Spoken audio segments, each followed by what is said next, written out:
She's already awake, tail wagging hard like an earthquake, eyes like chocolate stealing my heart. She's my little rocket, always ready to start. She's a ball of joy, oh what a sight, chasing dreams in the morning light. A bark, a leap, a wax so sweet, my little thief, always begging for treats.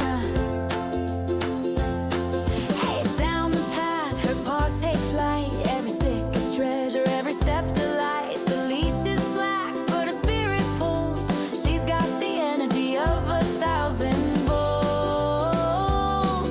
She runs, she spins like she's got no plan, but she's the queen of this wild land. She's a ball of joy. Oh, Welcome to a day in the life of a standard poodle groomer. Poodles are nearly perfect dogs. They're smart, they don't shed, they're adventurous and more, but their beautiful hair requires grooming. Grooming can be expensive or inconvenient. The self-taught groomer in today's episode of A Day in the Life will share tips learned and mistakes made throughout years of grooming her standard poodles. This episode of A Day in the Life will include live videos of the host grooming her standard poodles. There are plenty of how-to videos online you should watch instead of this one if you are here to learn the proper way to groom. Instead, this film is meant to give you a feel for one person's experience grooming standard poodles. Tips and mistakes shared are entirely the personal opinion of a self-trained owner who has been grooming her standard poodles at home for nearly 20 years. This groomer's goal is to perform a decent-looking cut without hurting anyone at a reasonable expense. The goal of this episode of A Day in the Life is for the audience to gain insight into the experiences of an amateur standard poodle groomer. Before clipping, proper coat prep is essential. I remove as many mats as possible to prevent blade drag and ensure a clean, even finish. My core tools include a slicker brush, a steel comb, a serrated dematting comb, and a rubber-tipped pin brush.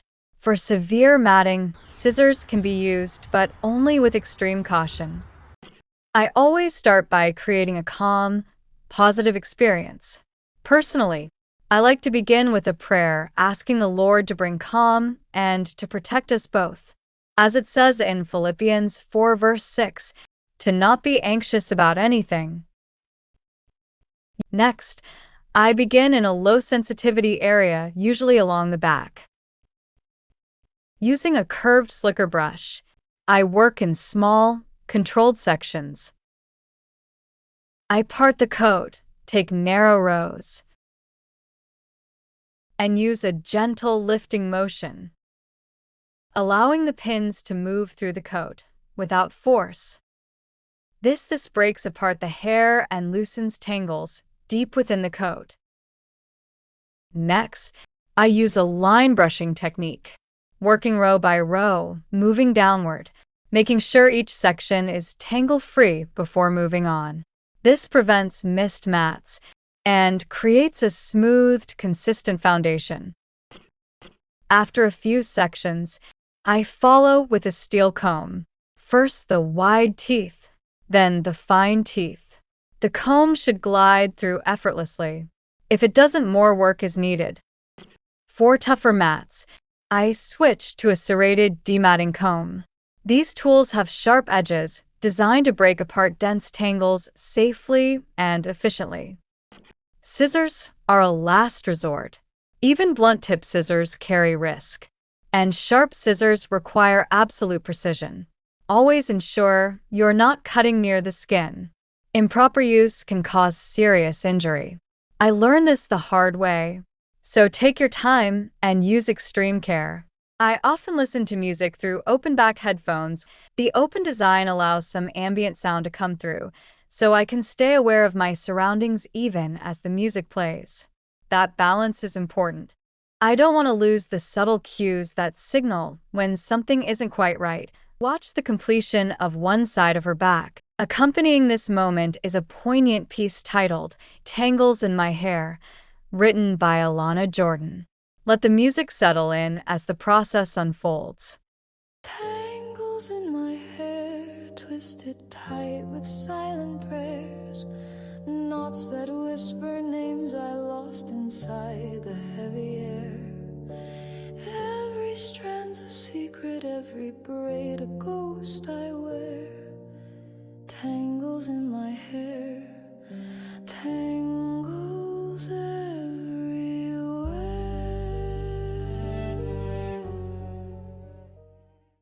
Once the coat is fully prepped, I remove loose hair with the rubber pin brush. Finally, I reward her again with a treat and a thank you to God for his protection.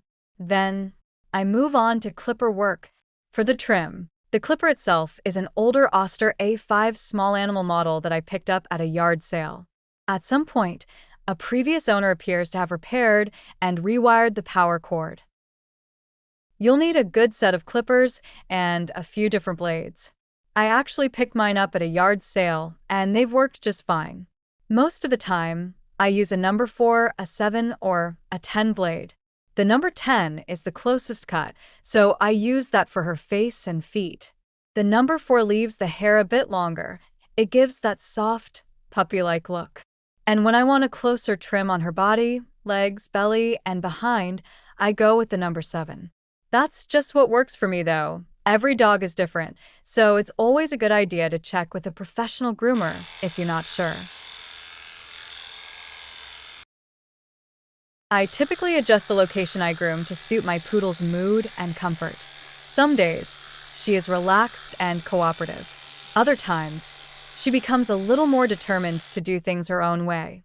When she is especially contrary, or when I need to work carefully around more delicate areas, I may secure her gently to a grooming arm to help keep her steady and safe during the grooming process. A metal grooming arm is attached securely to a sturdy wooden table using a clamp. Once in place, I fit the poodle with a grooming collar and connect it to the arm. This provides light support and helps prevent sudden movement while I work. The goal is never restraint for its own sake, but stability, patience, and safety, both for the dog and for the groomer. With calm handling and reassurance, most dogs settle in quickly and become more comfortable as the grooming session continues. One thing I've learned is to bring her up to a level that's easier on my back. So I'll usually put her on a bench or a table. And whenever I can, I like to sit while I'm grooming.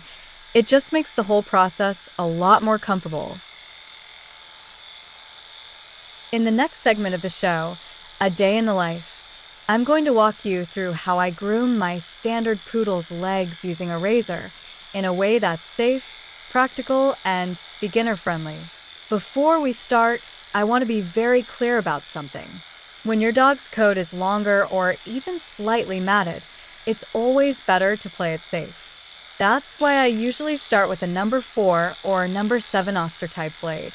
These blades leave enough length to avoid cutting too close to the skin, which greatly reduces the risk of nicks or irritation. You can always go shorter later, but you can undo a cut that's too close. Make sure your dog is clean and completely dry before you begin. Clippers don't glide well through dirty or damp hair, and that increases the chances of uneven cuts or pulling. As you approach the base of the tail, slow down. This is where blending becomes important. You don't want a harsh line between the back and the tail. Lighten your touch and begin to flick the clipper outward slightly at the end of each stroke. This creates a softer transition and helps the hair blend naturally. Now, at the tail base, decide how much length you want to leave. If you're keeping a fuller tail, avoid taking the blade too far down. Instead, focus on cleaning up the base so it looks neat and defined. Use short, careful strokes around the tail base. The skin here can be a bit looser, so it helps to gently stabilize the tail with your free hand. If you're shaping into a palm or fuller tail style, the goal is to create a clean separation at the base while leaving volume further down. Think of it as a gradual transition rather than a sudden stop. Check from different angles as you go. Turn your dog slightly if needed to make sure both sides are even and the blend looks smooth all the way around. If you notice any uneven spots, go back in lightly with the clipper using a flicking motion to soften the area instead of cutting straight across. Keep your movements slow and controlled, especially near the tail, and always watch how your dog is reacting. This section is all about creating a clean, natural flow from the back into the tail without sharp lines or uneven patches. Now moving on to the belly and the inside of the legs. This area requires a lot more care because the skin is thinner and more sensitive. Take your time here and slow everything down. Start at the lower belly, just in front of the back legs. Use very light pressure with your clipper and keep your strokes short and controlled. Always go in the direction of hair growth to reduce irritation. You may need to gently lift your dog's back leg to access the inner thigh. Do this slowly and only as far as your dog is comfortable. Never force the leg into position. Once you have access, begin clipping the inside of the back leg using small, careful strokes. The hair here can grow in different directions, so pay attention and adjust your angle as needed. Because the skin is looser in this area, it's important to keep it slightly taut. You can use your free hand to gently stretch the skin so the clipper moves smoothly and safely. As you move closer to the groin area, slow down even more. This is one of the most sensitive spots, so use minimal pressure and very short strokes. If your dog is wiggly or unsure, pause and let them settle before continuing. Rushing in this area can easily lead to nicks. Continue working across the belly, moving from one side to the other in a steady, even pattern. Try to keep the length consistent so it blends nicely with the rest of the body. If you're using a number 4 or 7 blade, this should leave enough length to protect the skin while still giving a clean appearance. Around the center of the belly, you may notice the hair is finer or thinner. Adjust your pressure accordingly and avoid going over the same spot too many times. For the inside of the legs, aim for an even, natural look rather than taking the hair too short. This helps prevent irritation and keeps the overall shape balanced. If there are any small mats, don't try to force the clipper through them. Instead, carefully work around them or trim them out safely. As you finish, check both sides to make sure they match. Look at your dog from behind and from the side to see how the inner legs and belly blend together. If needed, use light flicking motions with the clipper to soften any uneven areas. This part of grooming may feel slow, but that's exactly how it should be. Careful, gentle movements will always give you the best and safest results in these sensitive areas.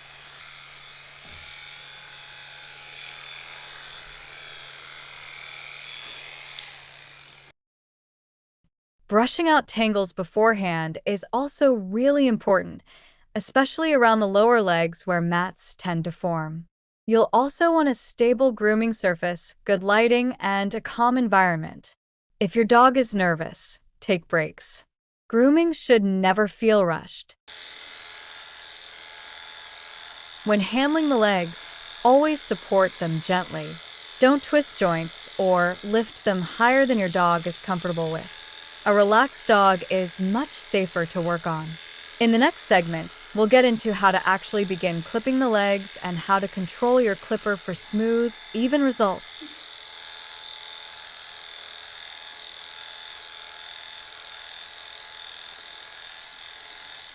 I like to begin at the top of the leg and work my way down. Always move the clipper in the direction of hair growth, especially when you're using a longer blade like a 4 or a 7. This helps keep the finish smooth and prevents harsh lines. Use slow, steady strokes. Don't rush. Let the blade do the work instead of pressing hard into the coat. Applying too much pressure can cause uneven cutting or even irritate the skin. As you move down the leg, pay attention to the natural shape.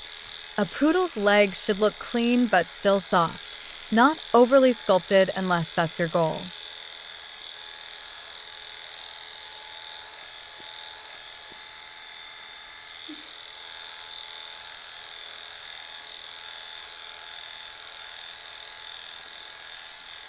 Now let's talk about shaping, especially the lower part of the legs.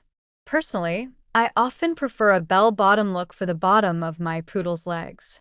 This means leaving a bit more fullness near the paws while keeping the upper leg more trimmed and tidy. It gives a balanced, stylish appearance without being overly formal. To achieve this, I stop clipping slightly above the paw and allow the hair below that point to remain longer. Then I blend the transition so it doesn't look like a harsh line between short and long sections. Blending is key here. You can use your clipper lightly or switch to scissors if you're comfortable. The goal is a gradual transition that looks natural. However, this look doesn't always work if the hair is heavily matted, especially around the lower legs. Mats tend to form quickly in that area because of dirt, moisture, and movement. When that happens, I usually trim the bottom of the legs completely the first time. It's much safer and more comfortable for the dog. Trying to preserve matted hair can pull on the skin and cause pain. Then, as the hair grows back in, I gradually transition back to the bell-bottom style. This way, I'm working with healthy, manageable coat instead of fighting against mats. In the next segment, we'll go over finishing touches and maintenance tips to keep the legs looking clean and well-shaped between grooming sessions. To finish up, take a step back and look at both legs for balance. They don't have to be perfect, but they should look even from side to side. Go over any uneven spots with light strokes, again following the direction of hair growth. This helps smooth everything out without removing too much length. Check around the paws and between the toes as well. Even if you're keeping a fuller look, cleaning up stray hairs can make a big difference in overall appearance. After clipping, it's a good idea to brush the legs again. This helps lift any remaining loose hair and shows you if anything needs a final touch-up. For maintenance, regular brushing is your best friend, especially if you like the bell-bottom style. Keeping the lower leg hair free of tangles will make future grooming sessions much easier and safer. If you stay consistent, you won't have to start over by shaving everything down due to matting. And remember, it's always okay to start longer and adjust later. Using a number 4 or 7 blade gives you that safety margin, especially when the coat isn't in perfect condition.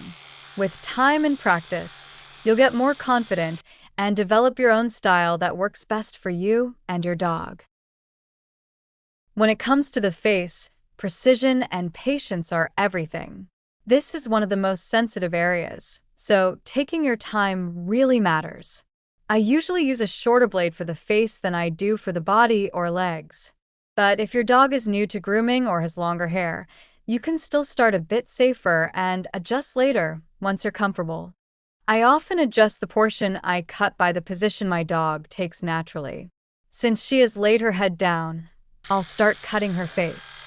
I like to begin at the bridge of the nose, right between the eyes. From there, I carefully move the clipper down toward the nose using slow, controlled strokes. Always go with the grain of the hair at first. This helps reduce irritation and gives you a smoother finish.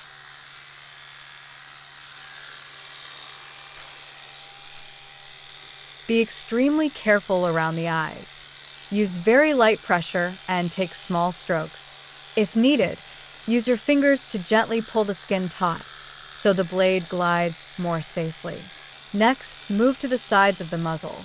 Work from the top down, following the natural contours of the face. Keep your strokes even and consistent. As you approach the lips, slow down even more. This area can be sensitive, and dogs may react if you move too quickly. Keep the clipper flat against the surface and avoid digging into corners. For under the chin, gently lift the head upward. This will stretch the skin slightly and make it easier to clip evenly. Again, use light pressure and steady movement. Let the music settle in as the process unfolds.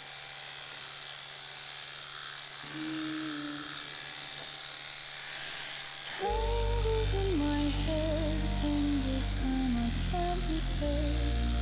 Memories like thorns are blooming underneath the glare. Each loop's a little labyrinth, I wander unaware. Tangles in my hair, tangles.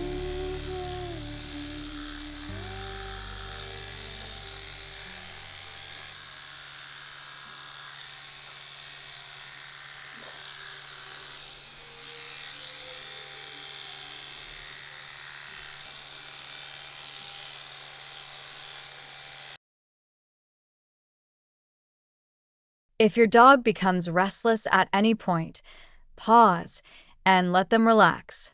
It's always better to take breaks than to rush and risk a mistake. Once the face is fully clipped, take a moment to check for any uneven areas. You can lightly go back over spots if needed, but avoid overworking the same area. After you're done, you may notice a cleaner, more defined look that really highlights the poodle's expression.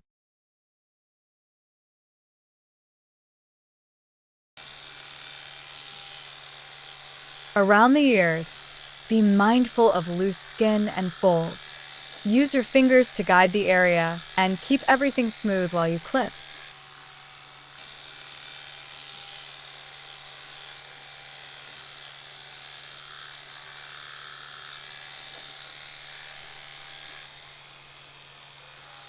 During longer clipping sessions, heat gradually builds along the metal blades.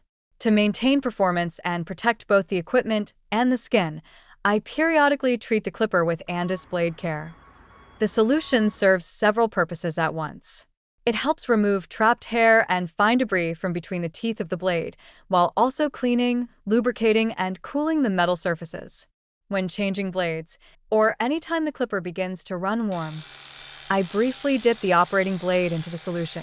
The movement of the blade through the liquid helps flush away buildup that can affect smooth cutting performance. Simple but essential part of blade maintenance, helping the clipper operate smoothly, consistently, and safely throughout the session. A well-groomed poodle needs more than a clean coat and tidy haircut. Nail care is equally important for comfort, posture, and healthy movement. In this part of the grooming routine, I focus on trimming and smoothing the nails using a traditional dog nail trimmer followed by a professional pet nail grinder. Before beginning, I take a moment to help my poodle relax. Some dogs tolerate nail work very well, while others become nervous the moment the tools come out. Remaining calm and patient helps create a better experience for both the dog and the groomer. I usually start by gently handling each paw so she becomes comfortable with me touching her feet. Some nails naturally wear down more than others depending on how the dog walks and the surfaces she spends time on. This also gives me a chance to inspect the nails and paw pads for dirt, irritation, or overgrown fur. Long hair between the paw pads can make it harder to maintain footing on smooth floors, so I keep the area clean and trimmed. Certain nails may only need minimal trimming, while others require more attention. The dew claws are especially important to check because they do not contact the ground like the other nails.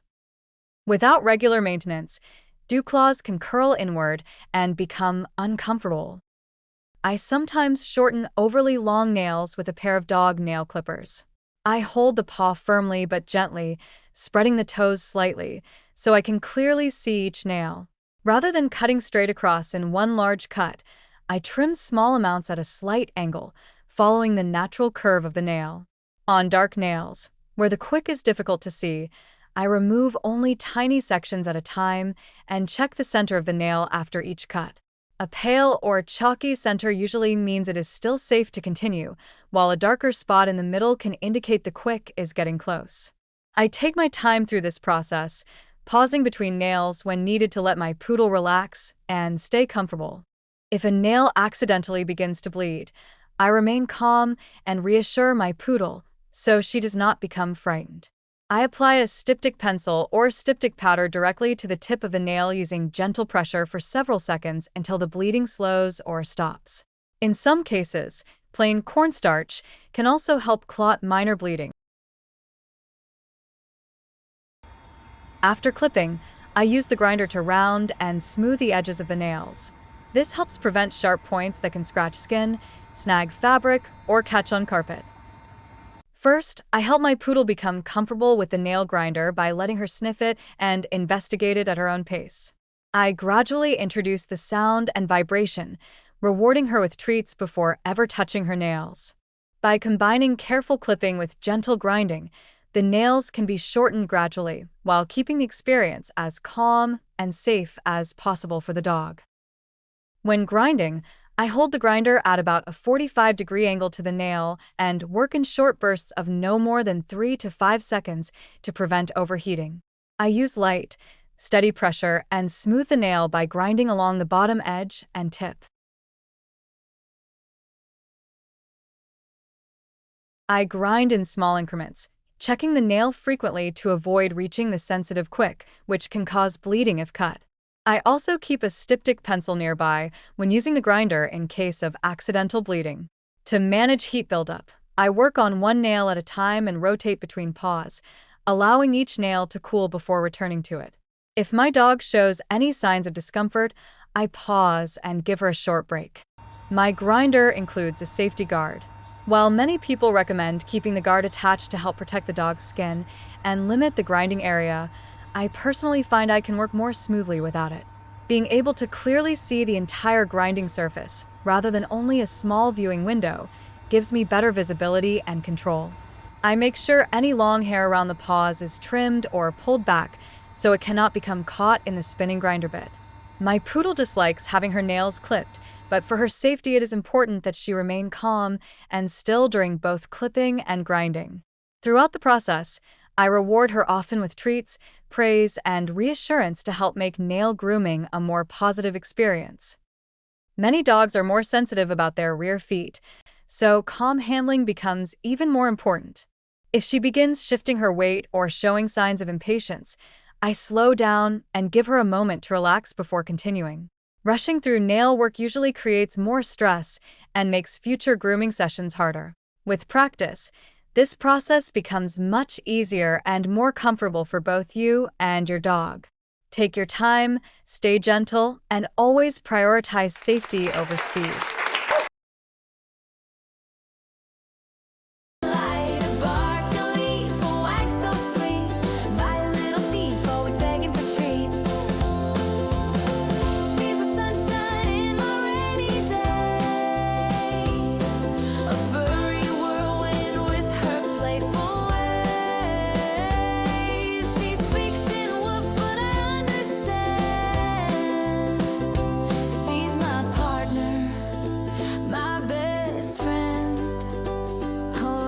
She's a boss.